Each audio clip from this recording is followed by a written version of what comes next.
Hi guys, how are you doing? I've been well. I'm good. Still on this journey of understanding what health and wellness in Him is. Yeah, the moments you're on track, and then the moments you just retreat and go like, oh my God, what did I get myself into? You see, I've entitled this thing, what this particular recording, what is keeping you down? And that's a question that God asked me many years ago and has come up on and off in the past few weeks um, as I seek to understand exactly who I am in, why am I here, who am I, what am I doing in everything that I'm in. Who am I as Jean? Who am I as Jean the mother? Who am I as Jean the wife? Who am I as Jean a sister, a friend? Um, who am I as Jean his child? And there are times I'll hear God. There are times I'm like, so why did we even start this journey? And I have to consciously now learn to be still and pause and realize, this had nothing to do with you in the get go. So let's keep going. So I'm amazed that he started this journey, health and wellness in him, using the story of our daughter Zoe. But as time has gone on, I've started realizing that it will grow into much more because it covers so much more. And it's funny, this past week I was watching, someone sent me a text, I can't remember who, but it's something that sparked. I ended up on my laptop looking at a video of a picture of Zoe and just admiring her. And literally actually thanking God. And I remember something else that sparked it. There's a program that we came across on some channel, and there's a couple that has a baby in the NICU. And when the baby was finally removed from the incubator, the emotion on the mother's face and the father's emotion, which was more of fear because he even refused to hold the baby, which is understandable. It just took me back to, whoa, I remember when I held Zoe. I only got to hold her twice. Twice. Once when and I'll get to that sometime, she died and came back. Yeah. And I'll tell that story sometime. And that day I remember the nurse just told me, Jean, leo utashika mtoto wako. Like, hii mani yenyu hatujawahi ona. And you have to hold this baby. And I remember I was so excited, come fearful, come confused, come what's going on. But it was the most beautiful, fearful moment I can remember. So that's the first time I held her. And the second time was the day she passed on. And I thank God for his faithfulness because I remember on that journey, when it began, I can now confess that there were times I now know it was God who was preparing me because I actually had visions, pictures in my, whether awake or dreaming, and I actually pictured her funeral even before it happened.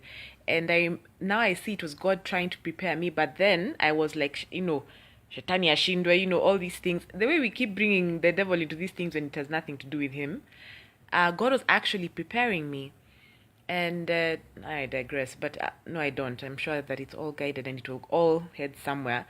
Um, so by watching that, I ended up opening a video of Zoe and just watching what we went through. And I remember our nanny, our manager, our house manager was here, as well as one who helps us every now and then. And I just felt like calling them to come and see so that they understand, because they keep asking questions about mtoto wako, exactly what happened, how did she look, and I just said, okay, come see. And they were so broken, and I could see they were fighting tears when they saw it. But I was telling them, imagine she's with her maker and it's fine, and this journey had a reason. Um, but why have I entitled this What Keeps You Down? When I looked at the video and ended up looking at many pictures and we have many from that journey, and I thank God we do for the memories, I realized that I was always looking good. As in, my makeup was always in place. My hair, thank God for braids. My hair was, so it was neat. I always dressed. But when I looked at those pictures now, I saw such a broken woman. who was hiding behind makeup, wardrobe, smiles, and that was actually killing me on the inside. And I think, I asked God, why would you let me see that? And he just said, there are many people who are hiding behind that just like you.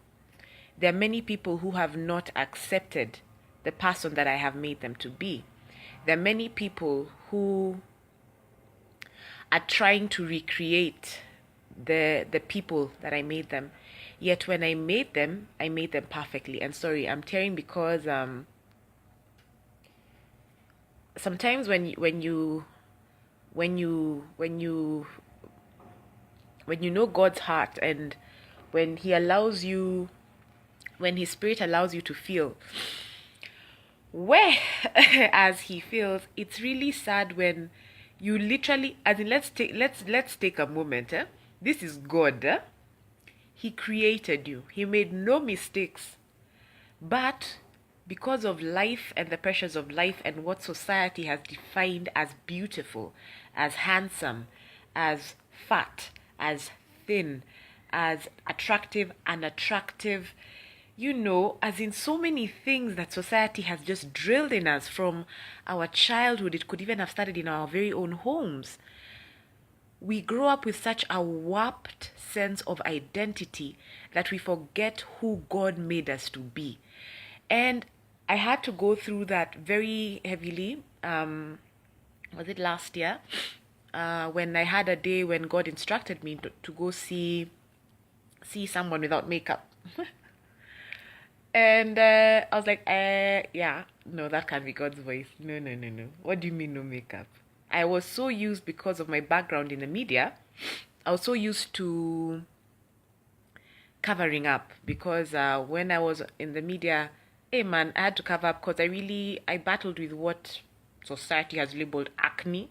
And even right now, if you take a look, there's this one that decided to just show up. And there's once upon a time that I would not have dared to do this because of this. There's a time when makeup was all I would kick, like literally. Like today, honestly, yeah, okay, my eyebrows are done, even those I had to get permission, and lip gloss. But as in, like, I used to cover up with everything, with foundation, CG concealer, powder, and I'm not saying those things are bad as long as it has been allowed by God. Now, many of you might think that, hey, this cheeky shpiri, when did makeup even come in? Who created makeup? Who gave the idea for makeup to be given? Everything is of God. God allows things to happen, but it's because He's given us freedom of choice. But that doesn't mean that everything is beneficial. Yeah. So today, just titling this "What is Keeping You Down" is just to ask you to pause and ask yourself genuinely, what about your physique is keeping you down? Because as I was saying, that day I was told to go out with makeup. I got the instruction at night, and I was like, I got this, huh? Then the day came, and you shower, nini. And that day he instructed everything from what I wear. And, so I said, okay, God, can I please just put on, like lip gloss? No. I was like, something, an eye pencil, something, just something, I don't have the thickest of eyebrows. First of all, who said, did he say that? No, it's just that because I knew exactly what eyebrows and how skin should look, I actually didn't realize how imperfect I thought I was until I reached the door and I couldn't get out. And I was like, wait a minute, I'm actually a prisoner to makeup. And God told me, yes, that it has actually kept you, it's bondage, for lack of a better word. And now, eventually I left, out of obedience, and I thank God, because when I went out and I was meeting, as I always keep mentioning, my father. I know you some may ask questions, but yes, my father, who God has given me, and I had to wait in the lobby of where we were meeting, and that is the day. Let me tell you, the day when I've not put the makeup on and I don't have my mask on, that is the day you will meet everybody, everyone. So I met friends from high school, who had a meeting. There was a training or something going on. And when she came in, I remember in my heart going like, God, you've got to be kidding. I look so naked. The only thing that you've allowed me to put is, I put what? Was it Arimis? Yeah, just, yeah, ni a gloss, nothing. And then my hair was out, natural. I've gone natural. Even that was instruction.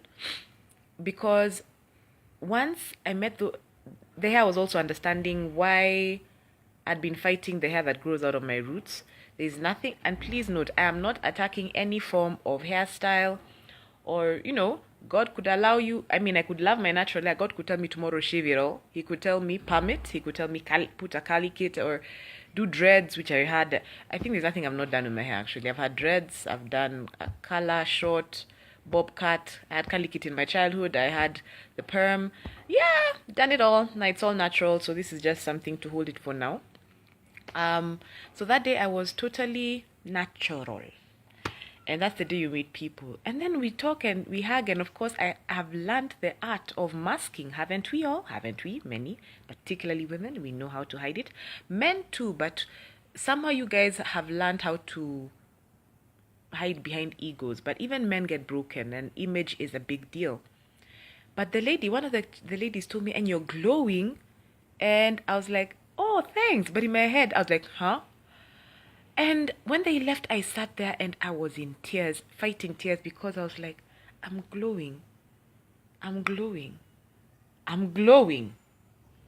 Okay, so God, you had to let that be seen. Is like, yes, because he was basically teaching me to embrace the temple, this body that he's given me.